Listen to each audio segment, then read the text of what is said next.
সকলোৱে জুবিন গাৰ্গৰ হত্যাকাৰীৰ কঠোৰৰ পৰা কঠোৰ যি আইনী শাস্তি আছে সেয়াই বিচাৰে আৰু সকলোৱে বিচাৰে ন্যায় প্ৰক্ৰিয়াটো ত্বৰান্বিত হওক, দোষীয়ে সোনকালে কঠোৰ শাস্তি লাভ কৰক। কাৰণ জুবিন গাৰ্গ আমাৰ মাজৰ পৰা হেৰাই গ'ল। আমি যেতিয়া কৈ থাকোঁ জুবিন গাৰ্গক ন্যায় দিব লাগে, যিগৰাকী ব্যক্তি হেৰাই গ'ল তেওঁক আমি আৰু কি ন্যায় দিম?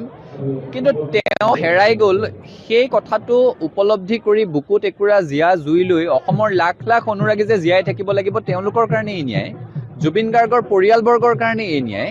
গতিকে প্ৰাণৰ শিল্পী জুবিন গাৰ্গক ন্যায় লাগে বুলি কোৱাৰ লগে লগে এই গোটেই বৃহৎ পৰিসৰত জড়িত লাখ লাখ মানুহক বুজোৱা হয়। গতিকে এই ন্যায় আমাৰ প্ৰাপ্য, এই ন্যায় আমাক লাগিবই। চৰকাৰে প্ৰায়ে কৈ থাকে যে ন্যায়টো আদালতেহে দিব, সেই কথাটো শিশুৱেও বুজি পায়। ন্যায় আদালতেই দিব, কিন্তু আদালতে ন্যায় কেতিয়া দিব পাৰিব? যেতিয়া চাৰ্জশ্বিটত উল্লেখ থকা প্ৰতিটো কথা, তথ্য, সাক্ষ্য, প্ৰমাণেৰে সৈতে আদালতৰ মজিয়াত সাব্যস্ত হ'ব।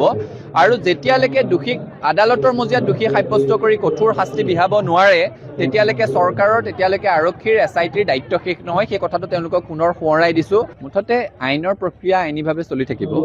সময়ে সময়ে অভিযুক্তই জামিনৰ কাৰণে চেষ্টা চলাবই। কিন্তু আমাৰ কথাটো হৈছে যে এই হত্যাকাৰীসকল কোনো কাৰণত মুকলি আকাশৰ তললৈ অহাটো আমি অসমৰ মানুহে নিবিচাৰোঁ আৰু তেওঁলোকে কঠোৰ শাস্তি লাভ কৰক সেইটোৱে আমি বিচাৰোঁ।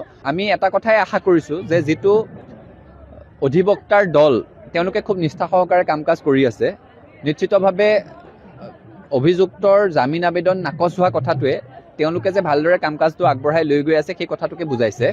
অসমৰ মানুহে তেওঁলোকৰ পৰা বহুত বেছি আশা কৰে।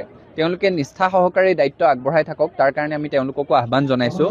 মুঠৰ ওপৰত কোনো এগৰাকী দোষী মুকলি আকাশৰ তললৈ অহাটো আমি নিবিচাৰোঁ। প্ৰত্যেকৰে কঠোৰ আইনী শাস্তি হওক, সেইটোৱে আমাৰ দাবী।